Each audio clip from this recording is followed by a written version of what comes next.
কাকতলীয়ভাবে ১ আর ৮-এর ৯ এটিও কিন্তু মঙ্গলের সংখ্যা। তাই আমি একে কিন্তু মঙ্গলের যজ্ঞ বলেও কিন্তু একটা আখ্যা মনে মনে দিয়েছি। একটি ১০৮তম সর্বপরিত্রাণ মহাযজ্ঞ। সকলকে স্বাগত, যারা আসতে পারবেন অবশ্যই স্বাগত। হ্যাঁ, অনেকে রবিবার ছুটির দিন, যারা আসতে পারবেন না বাড়িতে বসে গ্রহ সংস্কার পুজো পূর্ণাহুতি দিতে পারেন, সেটা তো সেকেন্ডারি অপশান। কিন্তু মুখ্য আপনারা কিন্তু অবশ্যই আসতে পারেন যেহেতু ছুটির দিন, কেমন। এবং অনেকেই পুজো দিতে পারেন, পুজো অনেকে দিয়েছেন। পুজো আপনাদের যা নির্মাল্য বস্তু কিংবা প্রতিকার সমূহ আপনাদের বাড়িতে পৌঁছে দেওয়া ব্যবস্থা থাকছে, আপনারা আসতে পারেন। এবং বিভিন্ন রকমের সমস্যা, শুধুমাত্রই গ্রহগত দেখুন, সমস্যাটা আগে নিখুঁত জ্যোতিষ বিচার, নিখুঁত জ্যোতিষ বিচারটা আপনাকে করতে হবে এবং তার শাস্ত্রীয় সমাধান। হ্যাঁ, দেখুন একটা কথা বলি, এই যে গ্রহগত কারণে আমি আগেও একটিবার বলেছিলাম যে আমরা যে রাতেরবেলা ঘুমাই, অনেকে মশারি এখন টাঙায় না, আগে টাঙাতো। মশারির মধ্যে একটি মশা অনেক যন্ত্রণাদায়ক। হ্যাঁ, মশারির বাইরে যদি অনেক মশক বাহিনী থাকে তাহলে কিন্তু আমরা আমল দিই না, কিন্তু মশারির মধ্যে একটা মশা হচ্ছে গ্রহগত যন্ত্রণা। সুতরাং আর সেটা যদি স্ত্রী অ্যানোফিলিস মশা হয় তাহলে তো আরও বটেই। সুতরাং গ্রহগত কারণে আমাদের যেই ভেতরকার যে মশার যে দংশন, সেটা কিন্তু আমাদের উপেক্ষা করতে হবে। তো যাই হোক, একটি কথা বলি, 13ই সেপ্টেম্বর অর্থাৎ আগামীকাল রাত্রি 9:34 তুলা রাশিতে মঙ্গলের প্রবেশ ঘটবে, যেটা দীর্ঘ প্রায় কম বেশি 45 দিন, অর্থাৎ 27শে অক্টোবর 3:53 দুপুরবেলা পর্যন্ত মঙ্গল তুলা রাশিতে অবস্থান করছে।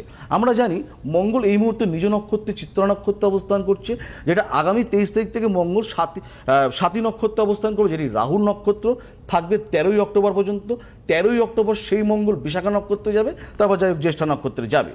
এখন কথা হচ্ছে মঙ্গলেরই তুলা রাশিতে কেন বিড়ম্বনা বাড়তে পারে। আমি আগের দিন একটা বলেছিলাম সেমি স্কোয়ার প্রেক্ষানুযায়ী সেমি স্কোয়ার সম্পর্ক, অর্থাৎ মঙ্গলের সাপেক্ষে শনি কিন্তু ষষ্ঠভাবে, এবং বর্তমানে আগামীকাল থেকে মঙ্গল শনি কিন্তু ষষ্ঠ অষ্টম সম্পর্ক বিনিময় হবে। এটা কিন্তু একেবারে কিন্তু আমাদের প্রত্যেকের জন্য শুভ নয়। এবং মঙ্গল কিন্তু রাহু দ্বারা পঞ্চম দৃষ্টিপ্রাপ্তি হবে, দেশের জন্য শুভ নয়, দেশের জন্য নয় এবং নিজের জন্য নয়। কেন বলছি? রাহু দ্বারা পঞ্চম দৃষ্টি কিন্তু মঙ্গল হবে। যখনই 23 তারিখ থেকে মঙ্গল রাহুর নক্ষত্রে ঢুকবে, 20 দিন কিন্তু বিভিন্ন রকমের আন্দোলন, প্রাকৃতিক বিপর্যয়, জল বৃষ্টি, একাধিক নিম্নচাপ কিংবা বিভিন্ন রকমের কূটনৈতিক রাজনৈতিক ঝামেলা কিন্তু আসতে পারে। কেন আমি বলছি? মঙ্গল দ্রুত কাজ করে, মঙ্গল বসে থাকে না, মঙ্গল দ্বাররক্ষী, আমাদের বাড়ির সবথেকে প্রিয় কুকুরের মতন। একটি শব্দ শুনলে যেরকম একটি প্রিয় কুকুর যেমন খট করে ওঠে, হ্যাঁ, ঠিক সেরকম মঙ্গল কিন্তু সদাই কিন্তু আমাদের, দেখুন মঙ্গল বাইরের শত্রুদের থেকে আমাদের যেরকম আমাদের বিপদ থেকে রক্ষা করে, ঠিক ভেতরকার যে গ্রহগত শত্রু সেখান থেকেও কিন্তু মঙ্গল আমাদের পরিত্রাণ ঘটায়। মঙ্গল কিন্তু সদাই, আমরা বলি মঙ্গলকে বিজি প্ল্যানেট, অর্থাৎ ব্যস্ত একটা গ্রহ, সর্বদা কাজ করছে। ভাবে না শনিদেব আগে অনেক চিন্তা ভাবনা করে তারপর কাজ করে, কিন্তু মঙ্গল কিন্তু সেক্ষেত্রে আগে কাজ করে দেয়, তারপরে কিন্তু চিন্তা ভাবনা করে। সুতরাং মঙ্গল কিন্তু যথেষ্ট সাহস এবং বিক্রমের প্রতীক। তাই এই মঙ্গলটা কেন বলছি, রাশিচক্রে যদি আমাদের কারোরই জন্মছকে দেখুন 45 দিন মনে হয় অত্যন্ত কম সময়। দেখুন কুরুক্ষেত্রের যুদ্ধ 18 দিনে সমাপ্ত হয়ে গেছিল, রাম রাবণের যুদ্ধ 7 দিন, পলাশীর যুদ্ধ 1 দিন। আমি প্রথম বিশ্বযুদ্ধ দ্বিতীয় বিশ্বযুদ্ধের কথা বলছি না। এই 45 দিন জীবনে অনেক টানাপোড়েন আসতেই পারে। কিরকম সেটা? মঙ্গল যদি আবার নিচস্থ হয় কর্কট রাশিতে, মঙ্গল যদি অধঃগত হয়, মঙ্গল যদি বক্রী হয়, মঙ্গল যদি রবি দ্বারা কম্বাস্ট হয়, মঙ্গল যদি কারো সারক গ্রহ হয়ে যদি মারক গ্রহে পরিণত হয়, কিংবা মঙ্গল যদি শনিযুক্ত অবস্থায় বীজযোগ সৃষ্টি করে, কিংবা এরকম কারো জন্মছকের অনুযায়ী বলছি কোনো প্রেক্ষা অনুযায়ী সেমি স্কোয়ার সম্পর্ক স্থাপন করে, কিংবা মঙ্গল রাহুর যদি অঙ্গারক যোগের সৃষ্টি হয়, কিংবা মঙ্গলের যদি মাঙ্গলিক ভৌমদোষ যেটা আমরা বলি, এই সময়টা জাতক জাতিকাদের ক্ষেত্রে বিভিন্ন রকমের সম্পর্কের টানাপোড়েন, বিবাহ বিচ্ছেদ, সেই ধরনের মামলা ধরনের সমস্যা, বিভিন্ন রকমের রক্তপাত, অস্ত্রোপচার, বিভিন্ন কিছু কিন্তু হতেই পারে। সুতরাং এই কটা দিন মঙ্গলের থেকে আমাদের বাড়তি সতর্কতা তো নিতেই হবে। যাদের জন্মছকে মঙ্গল পীড়িত, আমাদের কিন্তু অতিরিক্ত সাবধানতা কিন্তু প্রয়োজন, কারণ মঙ্গল কিন্তু রক্তক্ষয়ী প্ল্যানেট। মঙ্গল যদি ভালোই ভালো, ও যদি মাথা ঠিক থাকে, মানে দ্বাররক্ষীর মতন, ও কিন্তু না ভেবেই কাজ করে। সুতরাং মঙ্গলকে তুষ্ট করতে গেলে যেগুলো আমাদের করার দরকার গ্রহ সংস্কারের পাশাপাশি, সেগুলো আমাদের করতেই হবে।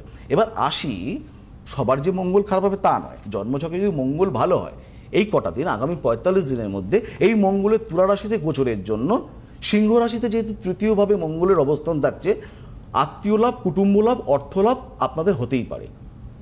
একটা মোস্ট একটা ভ্যালুয়েবল আপনারা রেজাল্ট পেতে পারেন বাই মঙ্গল, ঠিক আছে? মঙ্গল কর্তৃক একটা ভালো রেজাল্ট পেতে পারেন। কারা পাবেন? বৃষরাশির ব্যক্তিরাও পাবেন, কারণ আপনাদের সাপেক্ষে মঙ্গল ষষ্ঠভাবে অবস্থান করছে, ঠিক আছে? সুতরাং এক্ষেত্রে কিন্তু আপনাদের বিভিন্ন রকমের বিত্তলাভ কিংবা এই ধরনের কিছু হতে পারে। এবং ধনুরাশির সাপেক্ষে একাদশে মঙ্গল, এটাও কিন্তু আপনারা বিভিন্ন রকমের ভূমি ক্রয় এই ধরনের সফলতা কিন্তু মঙ্গল কর্তৃক কিন্তু আপনারা পেতে পারেন। বাকিরা বিশেষ করে কন্যা দ্বিতীয় অর্থক্ষয় হয়, এটা জেনে রাখা ভালো। কর্কটে চতুর্থে শত্রু বৃদ্ধি কিংবা মাতৃস্থানীয় শারীরিক বিড়ম্বনা আসতে পারে। পঞ্চমে মিথুনে খুব একটা ভালো ফল দেবে না। সপ্তমে শোক দেয়, অর্থাৎ মেষ রাশির সাপেক্ষে। এবং মীন রাশির সাপেক্ষে যে অষ্টমে থাকছে সেটাও কিন্তু একটা রক্তক্ষয়ী হতে পারে।